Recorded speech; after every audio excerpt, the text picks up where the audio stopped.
Shalom dan salam sejahtera untuk kita semua. Selamat berjumpa melalui Renungan Harian edisi Selasa 2 Maret tahun 2021. Bacaan kita dari Kitab Kejadian 22 ayat 1 sampai 19. Sebelum membaca, marilah kita berdoa. Tuhan, terima kasih untuk kehidupan ini. Kami boleh menikmati hidup sampai hari ini karena anugerah dan kasih-Mu. Sungguh luar biasa kasih Tuhan untuk kami. Engkaulah Tuhan yang kami sembah. Engkaulah Tuhan, kepadamu kami mengucap syukur. Sungguh luar biasa kasih-Mu Tuhan, tak terbilang dan tak ternilai dalam kehidupan kami. Firman-Mu akan menguatkan kami, mengarahkan kami untuk menjalani hidup pada hari ini. Bimbing kami dengan Roh Kudus agar kami memahami dengan baik dan benar. Tuhan, bersabdalah.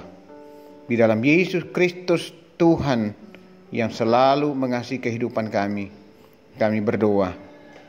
Amin. Bacaan kita dari Kejadian 22 ayat 1 sampai 19. Kepercayaan Abraham diuji.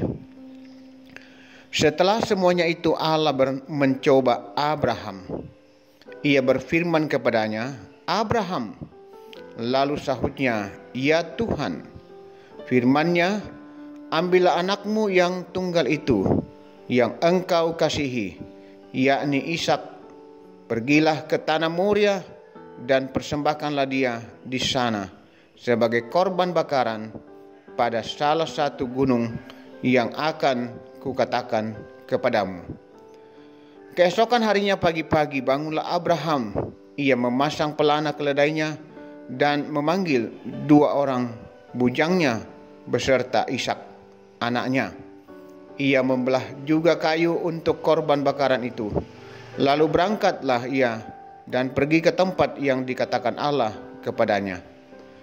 Ketika pada hari ketiga Abraham melayangkan pandangnya, kelihatanlah kepadanya tempat itu dari jauh. Kata Abraham kepada kedua bujangnya itu, "Tinggallah kamu di sini dengan keledai ini. Aku beserta anak ini akan pergi ke sana. Kami akan sembahyang, sesudah itu kami kembali kepadamu."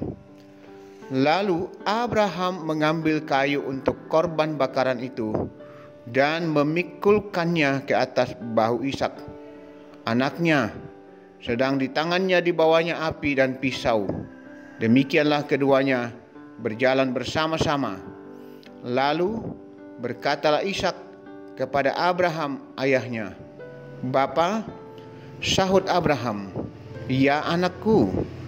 Bertanyalah ia, "Di sini sudah ada api dan kayu, tetapi di manakah anak domba untuk korban bakaran itu?" Sahut Abraham, "Allah yang akan menyediakan anak domba untuk korban bakaran baginya, anakku." Demikianlah keduanya berjalan bersama-sama. Sampailah mereka ke tempat yang dikatakan Allah kepadanya. Lalu Abraham mendirikan mezbah di situ. Disusunyalah kayu, diikatnya Ishak, anak itu, dan diletakkannya di mezbah itu di atas kayu api. Sesudah itu Abraham mengulurkan tangannya, lalu mengambil pisau untuk menyembelih anaknya. Tetapi berserulah malaikat Tuhan dari langit kepadanya, "Abraham, Abraham."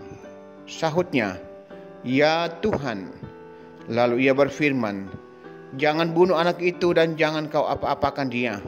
Sebab telah aku ketahui sekarang bahwa engkau takut akan Allah dan engkau tidak segan-segan untuk menyerahkan anakmu yang tunggal kepadaku."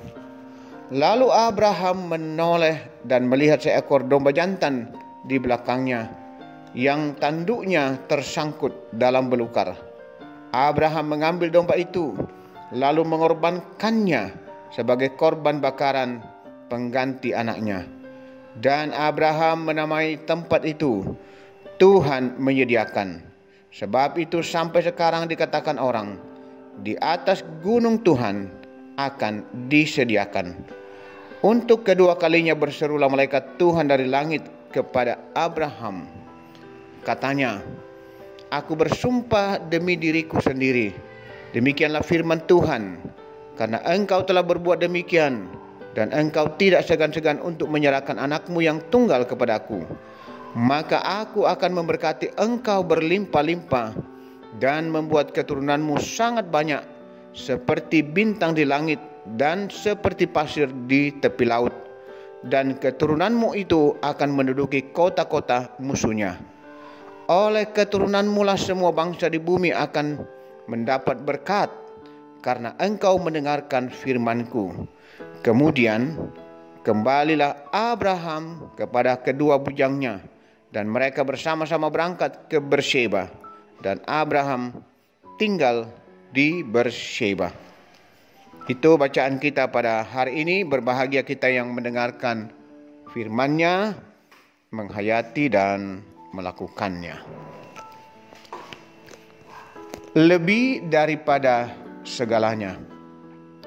Tema renungan kita hari ini.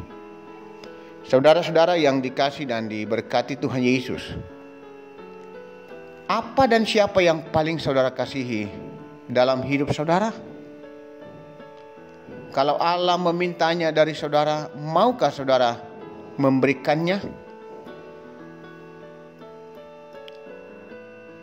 Banyak hal yang mungkin begitu kita kasihi, kita sayangi, kita jaga dalam kehidupan kita. Abraham adalah pribadi yang telah mengalami perjumpaan dengan Allah. Jadi, ketika Abraham diuji oleh Allah melalui pesan firman-Nya, Abraham melaksanakannya karena dia tahu bahwa Allah yang diimaninya adalah Allah yang hidup dan setia kepada perjanjiannya. Abraham yakin bahwa kelahiran Ishak sungguh merupakan mujizat bagi Allah. Nah, saudara-saudara, andai kata Abraham dan Sarah bisa mendapatkan anak sama gampangnya seperti Yakub, maka itu tentu berbeda masalahnya. Tetapi Abraham dan Sarah mendapatkan Ishak setelah menunggu 25 tahun. Sehingga tentu menjadi sesuatu yang lebih berat untuk mempersembahkan Ishak kepada Tuhan. Berbeda ketika kita gampang mendapatkan sesuatu dan mudah mendapatkannya. Begitu juga kehadiran anak dalam kehidupan kita sebagai keluarga. Berbeda ketika orang begitu menikah, dikaruniai anak, dan orang yang begitu lama menunggu datangnya seorang anak dalam keluarga mereka. Seperti Abraham, 25 tahun menunggu, baru mereka dikaruniai anak. Saudara-saudara yang dikasihi Tuhan Yesus, tetapi kisah tentang Abraham memperlihatkan keyakinan dan pengakuan iman Abraham kepada Allah yang langsung kepadanya. Allah sendirilah yang memberikan Ishak kepada Abraham. Namun sekarang Allah pula yang menguji apakah Abraham lebih mencintai atau mengasihi Allah atau Ishak, anaknya yang sangat berharga bagi Abraham, terlebih karena anak satu-satunya dan begitu lama dinantikan. Ishak adalah anak perjanjian Allah dengan Abraham. Walaupun Abraham juga masih mempunyai anak lain, yakni Ismail dari Hagar hambanya. Tapi itu adalah di luar daripada perjanjian dengan Allah. Saudara-saudara yang dikasihi dan diberkati Tuhan, belajar dari kisah ini tidak sedikit orang yang akhirnya gagal. Misalnya, orang yang berdoa minta pekerjaan, minta anak, minta pasangan hidup, dan sebagainya. Tetapi setelah Allah memberinya, mereka justru lebih mementingkan hal itu lebih daripada mengasihi Allah. Karena itu, berhati-hatilah selalu akan pemberian Tuhan dalam kehidupan kita. Jangan hanya mementingkan pemberian Allah lalu kita melupakan Allah yang adalah sumber atau sang pemberi. Jangan menjadi pribadi yang pelin-pelan dalam sikap kesetiaan kita kepadanya.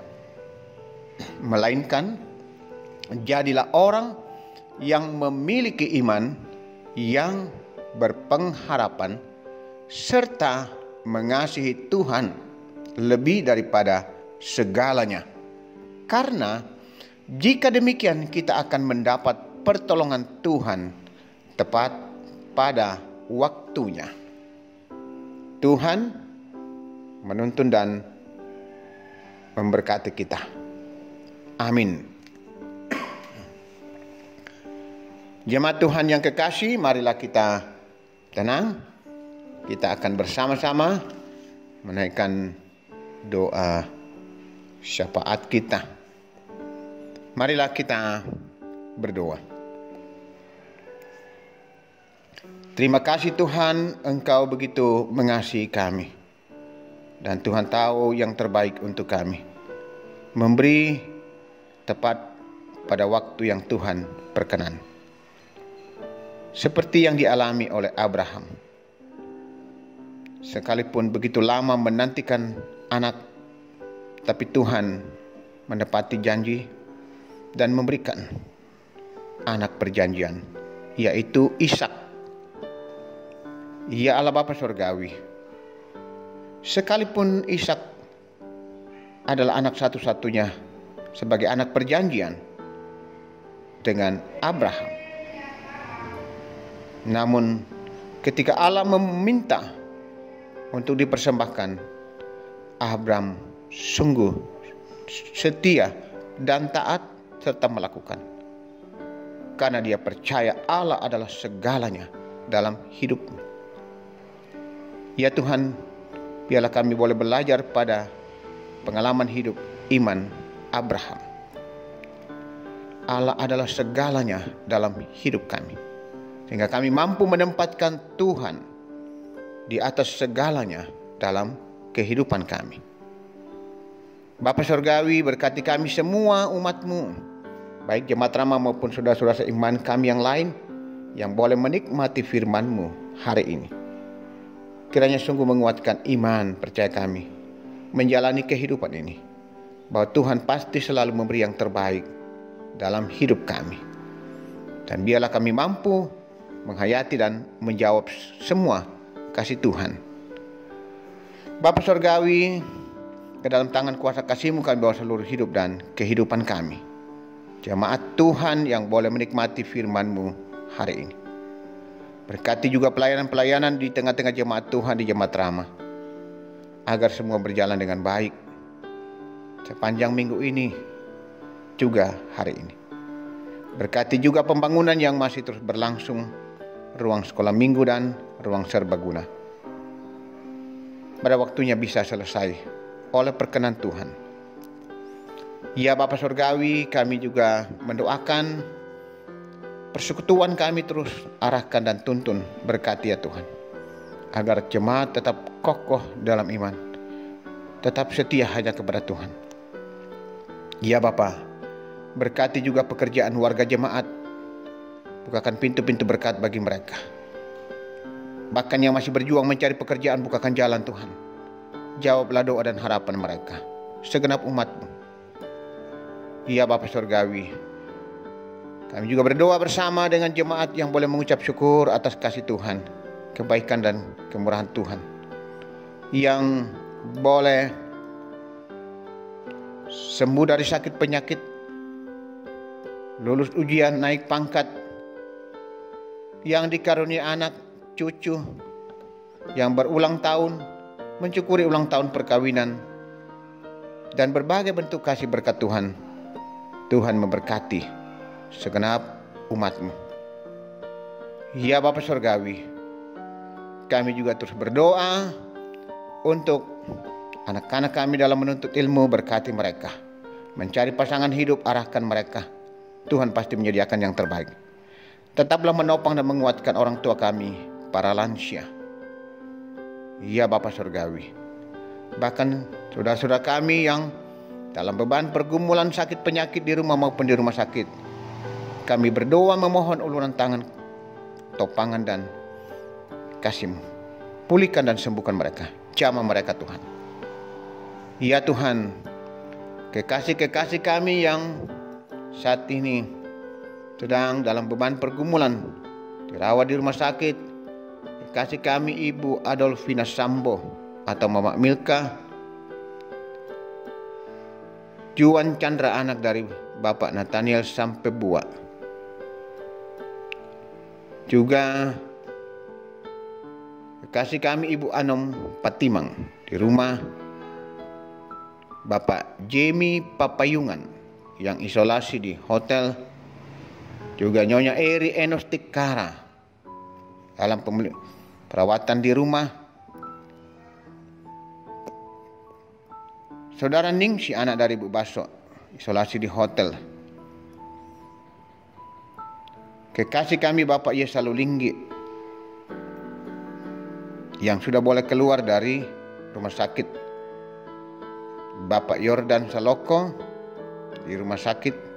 Saudara Yesi Saloko juga di rumah sakit. Ibu Petrus Runduk Padang yang masih di rumah sakit. Bapak Peter Tenna. Tuhan, Engkau mengasihi, Engkau melawat mereka. Pulihkan ya Tuhan. Demikian juga saudara-saudara kami yang sudah begitu lama dalam beban pergumulan sakit di rumah. Jamah mereka, topang mereka, pulihkan dan sembuhkan ya Tuhan. Juga orang tua kami, para lansia, tetaplah menopang, menguatkan mereka. Ya Bapa Surgawi, hanya ke dalam tangan kuasa kasih-Mu kami membawa seluruh hidup dan kehidupan saudara-saudara kami yang sedang bergumul. Ya Allah Bapa Surgawi, berkati juga pemerintah bangsa dan negara kami.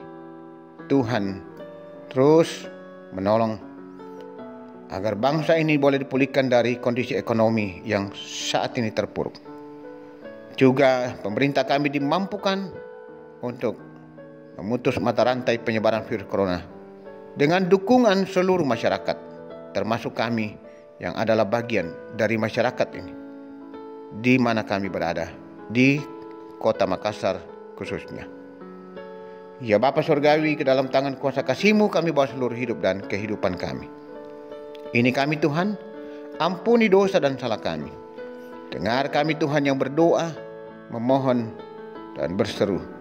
Di dalam kuasa dan kasih Tuhan Yesus Kristus, Tuhan yang selalu mengasihi dan memberkati hidup kami. Amin. Demikianlah renungan kita hari ini. Selamat beraktivitas. Tuhan memberkati kita semua.